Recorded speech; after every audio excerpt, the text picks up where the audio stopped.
शिमला नागरिक सभा ने स्मार्ट मीटर लगाने, पानी, बिजली, प्रॉपर्टी टैक्स, कूड़ा उठाने की फीस में वृद्धि करने के विरोध में उपायुक्त कार्यालय शिमला पर जोरदार प्रदर्शन किया।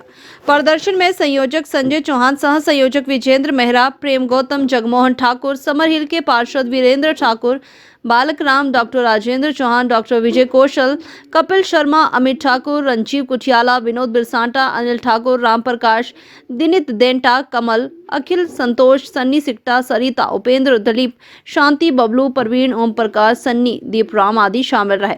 नागरिक सभा ने नगर निगम शिमला, SJPNL प्रबंधन, विद्युत नियामक आयोग व प्रदेश सरकार को चेतावनी दी है कि नगर पानी, बिजली, कूड़ा व प्रॉपर्टी टैक्स में बढ़ोतरी की गई तो नागरिक सभा इसके खिलाफ आंदोलनरत होगी। नागरिक सभा संयोजक विजेंद्र मेहरा व सह संयोजक विजेंद्र मेहरा ने कहा है कि नव उदारवादी निजीकरण व व्यापारीकरण की नीतियों के कारण जनता की बुनियादी सुविधाओं पर हमला हो रहा है।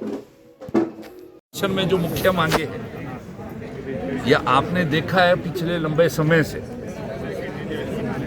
शहरवासियों के ऊपर जो है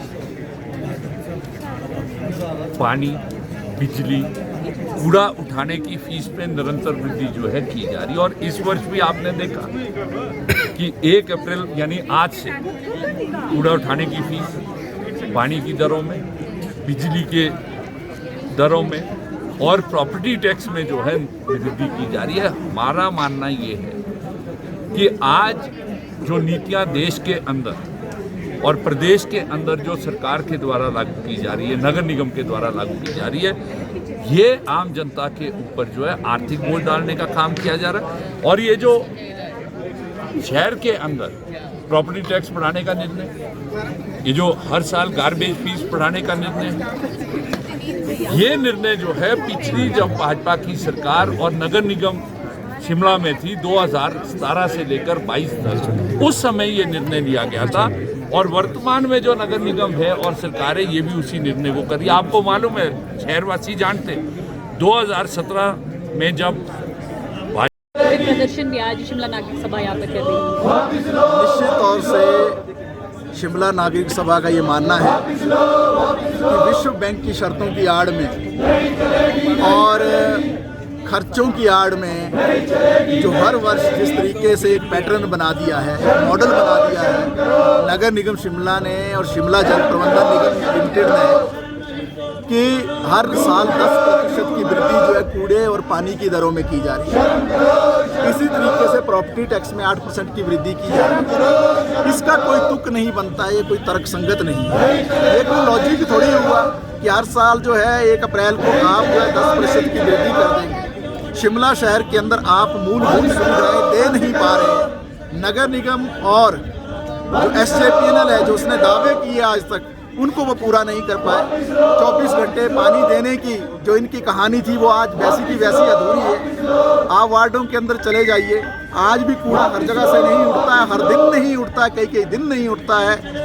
और प्रॉपर्टी टैक्स भी बहुत सारी जनता पर तो शिमला के अंदर ऐसे ही लाद दिया गया, क्योंकि जिस वक्त बहुत सारे मर्ज किए गए थे एरिया, जो वायदे किए गए थे कि वहाँ पर विकास जो है वहाँ किया जाएगा, तो आज शिमला के अंदर आप देख रहे हैं कोई विकास नाम की चीज़ उस तरीके से नज़र नहीं आती है। लेकिन 10% कूड़े की दरों में भी वृद्धि, पानी की दरों में भी वृद्धि, 8% प्रॉपर्टी टैक्स में वृद्धि, बिजली की दरों में भी वृद्धि। अभी आपने जो है, आप लोगों ने ही 3-4 दिन पहले इस बात को रिपोर्ट किया कि ये भी निर्णय हो गया है अब बिजली नियामक आयोग की तरफ से कि जो शिमला में बगैर NOC के जो भवन थे, जिनका नक्शा नहीं था, उनको जो पहले मार्च 2022 में एक सुविधा दी गई थी कि उनको भी सब्सिडी मिलेगी, उनको भी सस्ती बिजली मिलेगी, लेकिन एकाएक जो है उस निर्णय को अभी रद्द कर दिया गया।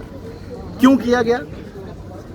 शिमला के अंदर जो 40% से ज़्यादा इलाका जो मिलाया गया, जिसको मर्ज्ड एरिया कहा गया, ये मर्ज्ड एरिया जब नगर निगम के अंदर नहीं था, ये गांव थे, ये पंचायतें थी। यहाँ भवन बनाने के लिए NOC की आवश्यकता नहीं होती थी, नक्शे की ज़रूरत नहीं होती थी। लोगों ने मकान बना दिए 30 साल 40 साल पहले, मर्ज किया गया उनको बाद में, और उन बिल्डिंगों को जो नगर निगम ने अवैध घोषित कर दिया। क्या ये संभव है कि 40 साल पहले उनको आकाशवाणी हो जाती कि भाई आप नगर निगम में मिलेंगे?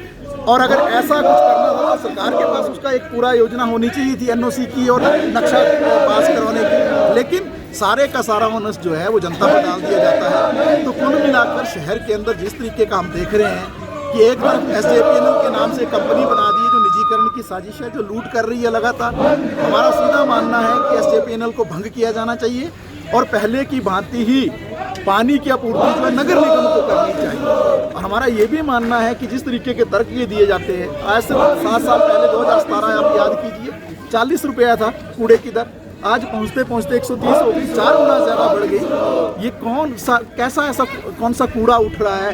क्या आपको स्पेशल सुविधा उन्होंने जो है घर में दे दी है? कूड़े के उठाने में कौन सी ऐसे उन्होंने मॉडर्न टेक्नोलॉजी ला दी है? या कौन सा ऐसा जो है कूड़ा 2 या 3 टाइम उठ रहा है घरों से, जो आप जो है रेट इतने ज़्यादा बढ़ाते जा रहे हैं? तो इस संदर्भ में जो है शिमला नागरिक सभा जो इस पर कड़ी आपत्ति जाहिर करती है। और जिस तरीके से 2017 में भारतीय जनता पार्टी ने जब उसका नगर निगम आया और सरकार आई, उन्होंने ही ये शुरुआत की थी, जिसको कांग्रेस ने भी आगे बढ़ा दिया। तो दोनों नीतियों में कोई हम अंतर देखते नहीं। इस बात को लेकर जो आज का प्रदर्शन हो रहा है और हम मांग कर रहे हैं कि ये जो बिजली और पानी और प्रॉपर्टी टैक्स के और कूड़े की दरों में जो वृद्धि की गई है, इसको वापस लिया जाए, अन्यथा आने वाले समय में जो है निश्चित तौर से हम आंदोलन को आगे बढ़ाएंगे। सर, प्रॉपर्टी टैक्स के संदर्भ में मेयर साहब का कहना है कि पुरानी जो दरें थी उसी ही आगे बढ़ाया गया, कोई नई दरें नहीं लगाई गई है। इस पर क्या कहेंगे? मैंने पहले ही कहा अपनी बात शुरू करते हुए, ये तर्क ही बेईमानी है कि हर बार जो है वो वृद्धि होगी रेट्स में। इसका क्या तुक बनता बताइए ना मुझे आप प्रॉपर्टी लोगों की जो है उस प्रॉपर्टी में आपने कौन सी ऐसी नई सुविधा दे दी? क्या आपने कोई एस्केलेटर्स मोहल्लों में स्थापित कर दिए? क्या कोई लिफ्टें लगा दी आपने? क्या सड़कें कोई बड़ी आपने चकाचक कर दी? क्या आपने रास्ते सारे बिल्कुल पक्के कर दिए? क्या घर घर तक आपने जो स्ट्रीट लाइट को पहुंचा दिया? क्या पानी की व्यवस्था जो 24 घंटे हो गई? क्या कूड़ा जो है पहले से ज़्यादा अच्छा उठना शुरू हो गया? तो ये सारे तर्क बेमानी हैं। ये विश्व बैंक की शर्तों की आड़ में, ये अपने जो इनके नियम कायदे कानून है उसकी आड़ में है, ये खर्चों की आड़ में ये जो तर्क गढ़े जाते हैं, ये सारे बेमानी हैं। ये सारा पैसा इकट्ठा किया जा रहा है। हमारा तो ये भी कहना है कि अभी जो कूड़े का इकट्ठा करना है पैसा 11 करोड़ रुपया, इतना ही पैसा पानी का, उससे ज़्यादा पैसा दूसरी सुविधाओं का, तो लगभग ये जो 40-50 करोड़ रुपया जो पुराना इकट्ठा करना है उसको तो ये इकट्ठा कर नहीं पा रहे हैं। और जो जनता बिल्कुल एक नियम कायदे कानून से डिसिप्लिन मैनर में अनुशासित तरीके से जो सारे टैक्स चुका रही है या सुविधाओं का जो पे कर रही है, उन पर जो है लगातार ये बोझ लाते रहते हैं। इसकी कड़ी खिलाफत जो करने की आवश्यकता है और हम शिमला की जनता से भी अपील करेंगे, इसकी आप खिलाफत कीजिए, इसके खिलाफ आप लड़िए, नहीं तो आने वाले समय में शिमला शहर के अंदर गरीब आदमी जो है वो यहाँ पर रह नहीं पाएगा, वो अपना आशियाना यहाँ बना नहीं पाएगा, वो क्वार्टर ले नहीं पाएगा और निश्चित तौर से उसको शहर से बाहर होना पड़ेगा। दूसरी बात हम ये भी कहना चाहते हैं कि आप पैसा बढ़ाते जा रहे हैं लेकिन आप भर्तियाँ तो करते नहीं है। 1200 से ज़्यादा पद अभी भी नगर निगम और इन सारे जगह पर खाली है। आप जो है जो सफाई कर्मचारी लगाए गए उनको आप रेगुलर करते नहीं है। सैब के कर्मचारी, आउटसोर्स कर्मचारी आप 1200 पद है उनको भरते नहीं है। आप जो है रेगुलर के बजाय पार्ट टाइम रोजगार में ले जा रहे हैं, कॉन्ट्रैक्ट में ले जा रहे हैं, आउटसोर्स में ले जा रहे हैं, सोसाइटी कर रहे हैं। तो निश्चित तौर से सुविधा कोई है नहीं, कर्मचारियों पर काम का बोझ बढ़ रहा है और जनता पर भी जो है लगातार टैक्स और जो रेट है उनका और पैसों का आर्थिक बोझ बढ़ रहा है। लेकिन हम इस बात की कड़ी खिलाफत कर रहे हैं और इसके खिलाफ निश्चित तौर से हम आंदोलन को आगे बढ़ाएंगे। इसी अलावा स्मार्ट सिटी और उस वक्त भी हमने कहा था कि जिस तरीके से ये रेलवे का निजीकरण और स्मार्ट मीटर योजना जिस तरीके से लाई जा रही है, बिजली का जो निजीकरण है, इसकी हम कड़ी खिलाफत करते हैं।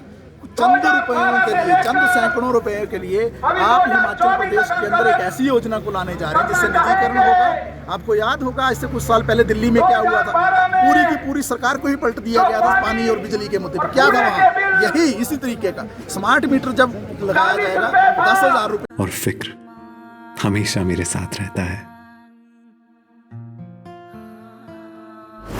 भूषण ज्वेलर्स, अनमोल रिश्तों के लिए।